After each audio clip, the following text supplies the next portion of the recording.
Everyone and नमस्कार, मैं गौरी शर्मा आपकी बायोटेक्नोलॉजी एजुकेटर आप सभी का स्वागत करती हूं अड्डा 24/7 के प्लेटफॉर्म पे। जैसे कि स्टूडेंट्स आप लोग जानते हो सीएसआई रिक्रूटमेंट 2026 ने असिस्टेंट सेक्शन ऑफिसर की वैकेंसीज को आउट कर दिया है। सो आइए देख लेते हैं कि कौन इसमें एलिजिबल रहने वाला है और कौन क्या रहने वाली है इसकी लास्ट डेट स्टूडेंट्स। सो सबसे पहले हम यहाँ पर एडवर्टाइजमेंट देख लेते हैं इन लोगों का। एक्सेस लिंक यहाँ पर दे रखा है। Recruitment for the post of assistant section officer यानी कि एएसओ की पोस्ट के लिए वैकेंसीज आई हैं from the non recommended candidates of the UPSC civil service examination, यानी कि जिन्होंने भी यूपीएससी का सिविल सर्विस एग्जामिनेशन दिया था वहां पे नॉन रिकमेंडेड कैंडिडेट्स हैं, उनके लिए ये ऑफर जो है वो यहाँ पर रहने वाला है। सो अगर हम कुछ इंपॉर्टेंट डेट्स देखते हैं तो स्टार्ट डेट आपका रहने वाला है 23 जून से एप्लीकेशन जो है वो स्टार्ट हो चुका है और लास्ट डेट इसकी रहने वाली है 13 जुलाई। तो अगर आप इसमें इंटरेस्टेड हैं तो 13 जुलाई से पहले आपको यहाँ पर फीस भी सबमिट करनी पड़ेगी और ऑनलाइन एप्लीकेशन को भी फिल करना पड़ेगा स्टूडेंट्स। आगे बात कर लेते हैं about CSR. We all know, अगर आप और जानना चाहते हैं तो आप इनकी रेजिडेंशियल वेबसाइट पर भी जा सकते हैं। डिटेल्स ऑफ द वैकेंसीज एक बार देख लेते हैं। सो यहाँ पर नेम ऑफ द पोस्ट दे रखा है, पोस्ट कोड दे रखा है और आपका पे लेवल जो है वो यहाँ पर सबसे अच्छी चीज है जो कि 44,900 से स्टार्ट होगा और 1,42,400 तक यहाँ पर जाने वाला है। कैटेगरी वाइज ब्रेकअप अगर मैं यहाँ पर देखती हूँ तो अनरिजर्व के लिए 13 वैकेंसीज आई हुई हैं, एससी के लिए 9, एसटी के लिए 4, ओबीसी एनसीएल के लिए 17, ईडब्ल्यूएस के लिए 8, टोटल 61 वैकेंसीज जो हैं वो आपकी assistant section officer general post के लिए यहाँ पर आई हुई हैं। Assistant section officer finance and accounts की अगर मैं स्टूडेंट्स बात करती हूँ तो यहाँ पर 7 जो है वो अनरिजर्व के लिए सीट्स हैं, 2 एससी के लिए, 2 एसटी के लिए, 6 ओबीसी के लिए, ईडब्ल्यूएस के लिए यहाँ पर 1 है। टोटल नंबर ऑफ वैकेंसीज जो है वो कितनी है स्टूडेंट्स आपके 18। और वैसे ही अगर हम बात करते हैं assistant section officer stores and purchase की तो टोटल वैकेंसीज जो है वो यहाँ पर 21 रहने वाली हैं। सो आप देख सकते हो कि 100+ वैकेंसीज जो है वो यहाँ पर आप लोगों के लिए मिलने वाली है for the assistant section officer post के लिए। अगर स्टूडेंट्स यहाँ पर मैं और बात करती हूँ कि आपकी क्या यहाँ पर एलिजिबिलिटी क्राइटेरिया रहने वाला है जो उन्होंने नीचे मेंशन किया हुआ है उसको हम देख लेते हैं। सो यहाँ पर एलिजिबिलिटी क्राइटेरिया सेक्शन 3 में दे रखा है।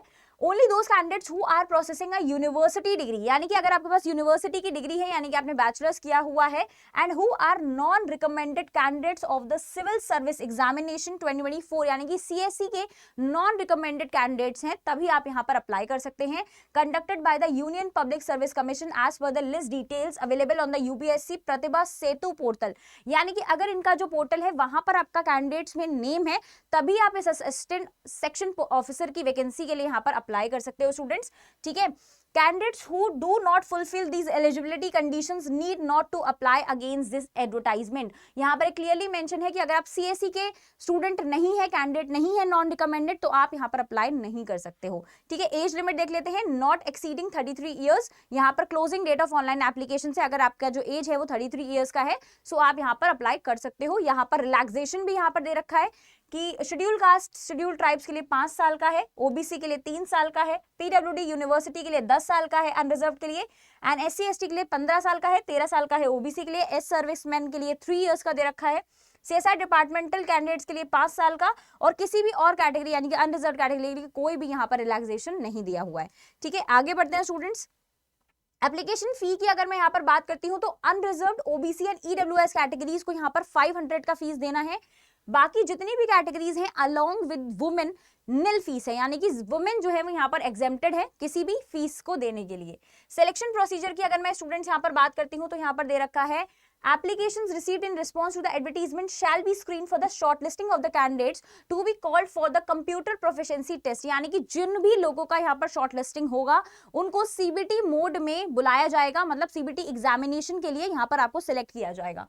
मिनिमम रेशियो ऑफ 1:5 यानी कि 5 times of the total vacancy of the ASO in the each category. For example मान लीजिए कि 61 वैकेंसीज हैं, सो यहाँ पर 5 टाइम उनके जो कैंडिडेट्स होंगे उनको यहाँ पर सिलेक्ट किया जाएगा। 1:5 रेशियो इन्होंने क्लियरली मेंशन किया हुआ है। ठीक है, the shortlisting will be made on the basis of total marks mains personality test obtain in the candidates of the UPSC CSC 2024। So आपका यहाँ पर जो भी स्कोर रहा होगा यूपीएससी सीएससी में वो यहाँ पर कंसिडर किया जाने वाला है स्टूडेंट्स। ठीक है, कंप्यूटर प्रोफिशिएंसी टेस्ट एक बार देख लेते हैं।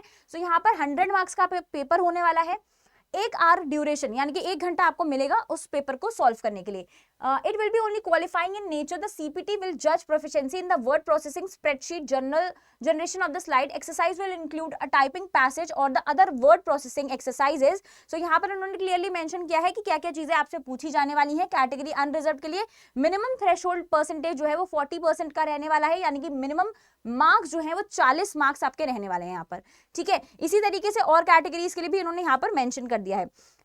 City for conducting of the CPT यहाँ पर दे रखा है कि कंप्यूटर प्रोफिशिएंसी टेस्ट आपका कहां पर होगा, दिल्ली में होगा। क्लियरली मेंशन है, किसी भी और सिटी में इसको नहीं कंडक्ट करवाया जाएगा, ठीक है। However CSI reserves the right to conduct the CPT in more than one city or outside Delhi also. The date of conduct of the CTP shall be intimated in the shortlisting candidates due to the course.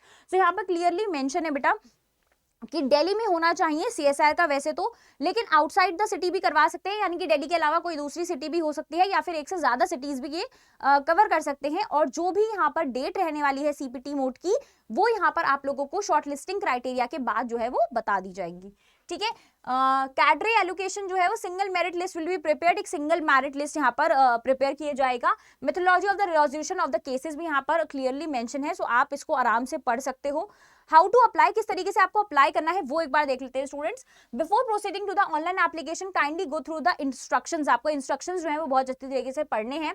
Candidates have to apply online through the official website of the CSIR HQRS, यानी कि जिनका headquarters है उसकी वाली site पर जाना है। यहाँ पर लिंक भी मेंशन है, अगर आपको ये लिंक चाहिए तो आप मेरे टेलीग्राम ग्रुप से इस PDF को विड्रॉ कर सकते हो स्टूडेंट्स। और अगर आपने अभी तक टेलीग्राम ग्रुप को ज्वाइन नहीं किया है तो काइंडली डिस्क्रिप्शन में एक लिंक दिया हुआ है टेलीग्राम का, उससे आप ज्वाइन कर सकते हो, ठीक है। और डेट जो आपको दे रखी है कि ट्यूसडे से स्टार्ट हो चुका है, यानी कि 23 जून से ये स्टार्ट हो चुका है 10 बजे से, और 13/7/2026 यानी कि 13 जुलाई तक आप इसको फिल कर सकते हो 5 बजे तक, ठीक है स्टूडेंट्स।